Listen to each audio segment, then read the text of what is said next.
ಕರ್ನಾಟಕ ರಾಜ್ಯದಲ್ಲಿ ಕಾಂಗ್ರೆಸ್ ಪಕ್ಷದ ಸರ್ಕಾರ ಅಧಿಕಾರಕ್ಕೆ ಬಂದು ಇದೇ ಬರುವಂತ ಮೇ 20ಕ್ಕೆ 2 ವರ್ಷಗಳಾಗ್ತವೆ. ಕರ್ನಾಟಕದ ಇತಿಹಾಸದಲ್ಲಿ 80,000 ಕೋಟಿ ರೂಪಾಯಿ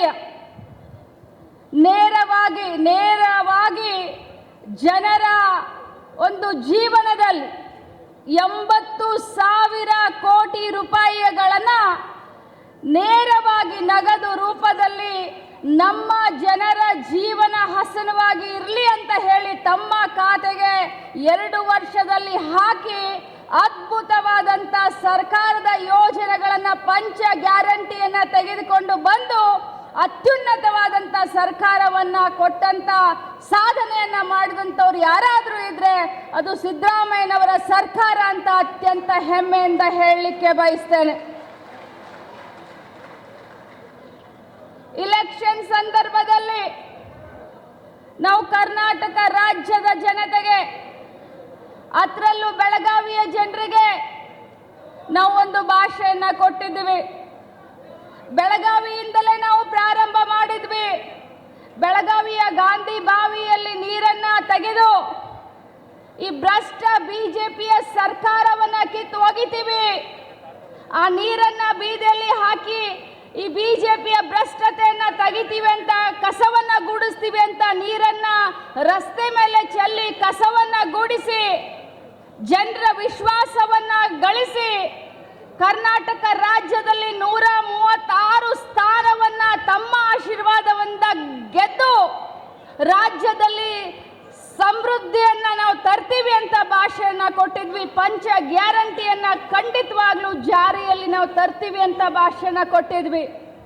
ಅದೇ ಪ್ರಕಾರ ಬಂಧುಗಳೇ, ಸರ್ಕಾರ ಬಂದು 100 ದಿನದ ಒಳಗಡೆ ಕೊಟ್ಟ ಭಾಷೆಯನ್ನ ಉಳಿಸಿಕೊಂಡು 5 ಗ್ಯಾರಂಟಿಯನ್ನ ನಾವು ತಮ್ಮ ಮನೆ ಬಾಗಿಲಿಗೆ ತೆಗೆದುಕೊಂಡು ಬಂದ್ವಾ ಇಲ್ವಾ? ಬಂದಿದೀವಾ ಇಲ್ವಾ ಹೇಳಿ. ಬಂದಿದೀವಿ ಅಂದ್ರೆ ಕೈ ಎತ್ತಿ ಹೇಳಿ. ಬಿಜೆಪಿಯವರಿಗೆ ಮಾಡಕ್ಕೆ ಕೆಲಸ ಇಲ್ಲ. ಅವ್ರು ಇವತ್ತೇನು ಹೊಸ ನಾಟಕವನ್ನ ಶುರು ಮಾಡಿದ್ದಾರೆ ಅಂತಂದ್ರೆ ಜನಾಕ್ರೋಶ ರ್ಯಾಲಿ ಅಂತ ಹೊಸ ನಾಟಕವನ್ನ ಶುರು ಮಾಡಿದ್ದಾರೆ. ಯಾವತ್ತೂ ಕೂಡ ಬಿಜೆಪಿಯವರು ತಮ್ಮ ಸ್ವಂತ ಶಕ್ತಿಯ ಮೇಲೆ ಜನರಿಂದ ಗೆದ್ದು ಹೋಗಿ ಈ ರಾಜ್ಯದಲ್ಲಿ ಅಧಿಕಾರವನ್ನ ನಡೆಸಲಿಲ್ಲ. ಯಾವತ್ತೂ ಕೂಡ ತಮ್ಮ ಸ್ವಂತ ಶಕ್ತಿಯಿಂದ ಕರ್ನಾಟಕ ರಾಜ್ಯದಲ್ಲಿ ಅವರು ಅಧಿಕಾರಕ್ಕೆ ಬರಲಿಲ್ಲ. ಯಾವತ್ತೂ ಕೂಡ ಕುದುರೆ ವ್ಯಾಪಾರವನ್ನ ಮಾಡಿ ಈ ರಾಜ್ಯದಲ್ಲಿ ಅಧಿಕಾರದಲ್ಲಿ ಬಂದಂತ ಬಿಜೆಪಿಯವರು ತಮ್ಮಲ್ಲಿ ನಡೀತಾ ಇರುವಂತ ಒಳಬೇದಿಗೆ, ತಮ್ಮಲ್ಲಿ ನಡೀತಾ ಇರುವಂತ ಒಂದು ಒಳ ಜಗಳಕ್ಕೆ ತೇಪೆಯನ್ನ ಹಚ್ಚುವಂತ ಕೆಲಸ, ಕುರ್ಚಿ ಕಾದಾಟವನ್ನ ಜನರು ನೋಡಿ ಚೀತು ಅಂತ ಇದ್ದಾರೆ.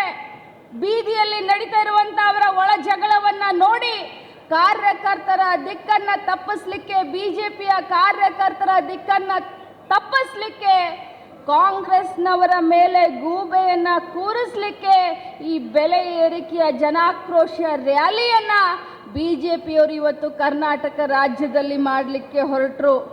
ಅದು ಹೇಗೆ? ಅರ್ಧದಲ್ಲಿ ಮಾಡಿ ಮೊಟಕುಗೊಳಿಸಿ ಮತ್ತೆ ವಾಪಸ್ ಶಿವಮೊಗ್ಗಕ್ಕೆ ಇವತ್ತು ವಿಜಯೇಂದ್ರನ್ನ ವಾಪಸ್ ಮನೆಗೆ ಹೋಗಿದ್ದಾರೆ. ಜನಾಕ್ರೋಶ ರ್ಯಾಲಿ ಪೂರ್ತಿ ಕರ್ನಾಟಕದಲ್ಲಿ ಮಾಡಲಿಕ್ಕೆ ಅವರಿಗೆ ಮುಖ ಉಳಿಲಿಲ್ಲ.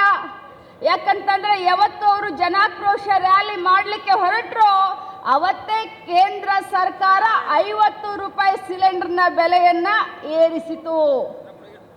ಅವತ್ತೇ ಕೇಂದ್ರ ಸರ್ಕಾರ 50 ರೂಪಾಯಿ ಸಿಲಿಂಡರ್ ಬೆಲೆ ಏರಿಸಿ ಆ ಜನಾಕ್ರೋಶ ರ್ಯಾಲಿಗೆ ಮುಖದ ಮೇಲೆ ಹೊಡೆದ ಹಾಗೆ ಒಂದು ಚಾಟಿಯನ್ನ ಕೊಡ್ತು. ಬಂಧುಗಳೇ, ನೀವೆಲ್ಲ ಇವತ್ತು ವಿಚಾರವನ್ನ ಮಾಡಬೇಕು. ಬಿಜೆಪಿಯವರು ಮೊದಲು ನಮಗೇನು ಹೇಳಿದ್ರು? 136 ಸೀಟ್ ಬಂದ ತಕ್ಷಣ ಹೇಳಿದ್ರು ಕಾಂಗ್ರೆಸ್ ಪಕ್ಷದ ಸರ್ಕಾರ ಉಳಿಯೋದಿಲ್ಲ 6 ತಿಂಗಳ ಅಂತ ಹೇಳಿದ್ರು. ಆದರೆ ಇವತ್ತು ತಮ್ಮೆಲ್ಲರ ಆಶೀರ್ವಾದದಿಂದ 2 ವರ್ಷ ಅತ್ಯುತ್ತಮ ಸರ್ಕಾರ ನಡೆಸಿದ್ವಿ. ಆಮೇಲೆ ಹೇಳಿದ್ರು ನಾವು 5 ಗ್ಯಾರಂಟಿಯನ್ನ ನಾವು ಜಾರಿಗೆ ತರೋದೇ ಇಲ್ಲ ಅಂತ ಹೇಳಿದ್ರು. 5 ಗ್ಯಾರಂಟಿಯನ್ನ ಜಾರಿಗೆ ತಂದು ಯಾವುದೇ ಮಧ್ಯವರ್ತಿ ಕಾಟ ಇಲ್ಲದೆ ಇವತ್ತು ತಮ್ಮ ಮನೆ ಬಾಗಿಲಿಗೆ ಸರ್ಕಾರದ ಯೋಜನೆಗಳನ್ನು ಕೊಡ್ತಾ ಇದ್ದೀವಿ. ನಮ್ಮ ಮೇಲೆ ಒಂದಲ್ಲ ಎರಡಲ್ಲ ಮೂರಲ್ಲ 10 ನಮ್ಮ ಮೇಲೆ ಗೂಬೆಗಳನ್ನು ಕೂರಿಸಿದ್ರು ಕೂಡ ಬರೀ ಜನರ ಸೇವೆ, ಜನಾರ್ದನರ ಸೇವೆ ಅನ್ನೋ ರೀತಿ ಕಾಂಗ್ರೆಸ್ ಪಕ್ಷ ಕೊಟ್ಟ ಮಾತನ್ನು ನಾವು ಉಳಿಸ್ಕೊಳ್ತಾ ಇದ್ದೀವಿ.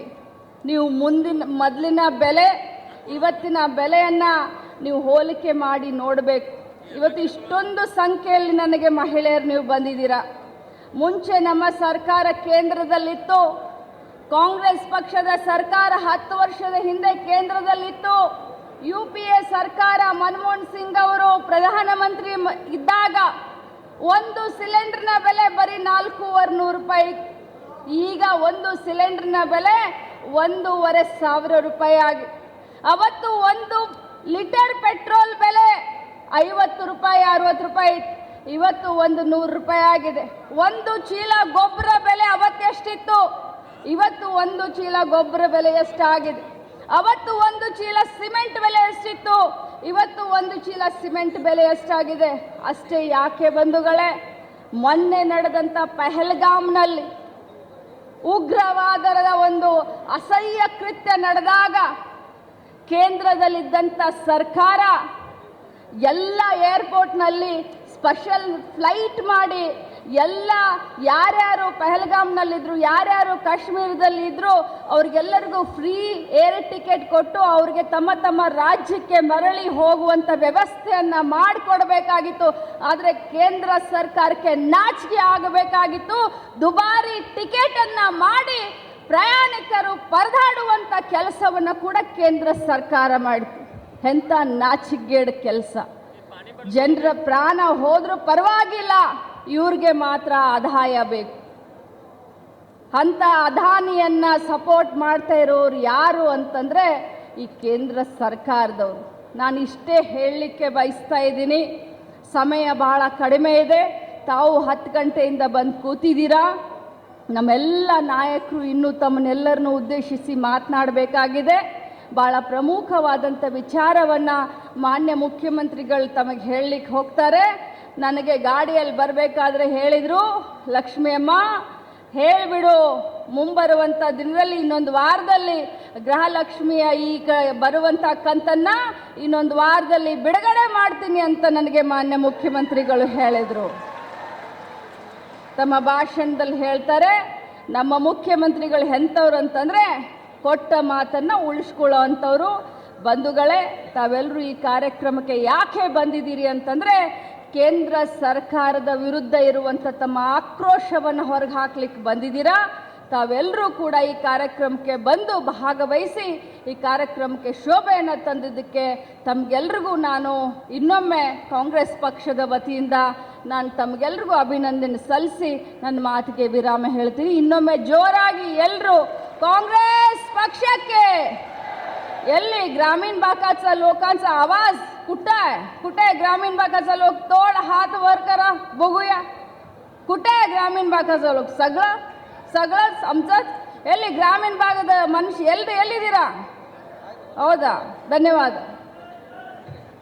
ಧನ್ಯವಾದಗಳು ಶ್ರೀಮತಿ ಲಕ್ಷ್ಮೀ ಹೆಬ್ಬಾಳ್ಕರ್ ಅವರಿಗೆ. ಈಗ ಫಲಾನುಭವಿಗಳಲ್ಲಿ ಒಬ್ಬರಾದಂಥ ನಮ್ಮ ಗ್ಯಾರಂಟಿ ಯೋಜನೆಗಳ ಫಲಾನುಭವಿಗಳಾದಂಥ ಶ್ರೀಮತಿ ಚಂಪಾ ಬಾಗಣ್ಣವರು ಇವರು ತಮ್ಮ ಅನುಭವವನ್ನು ಹೇಳ್ತಾ ಇದ್ದಾರೆ. ಎಲ್ಲರಿಗೂ ನಮಸ್ಕಾರ. ಮೊಟ್ಟ ಮೊದಲಿಗೆ ವಿಘ್ನ ನಿವಾರಣಕನಾದ ಮಹಾಗಣಪತಿಯನ್ನು ಮನದಲ್ಲಿ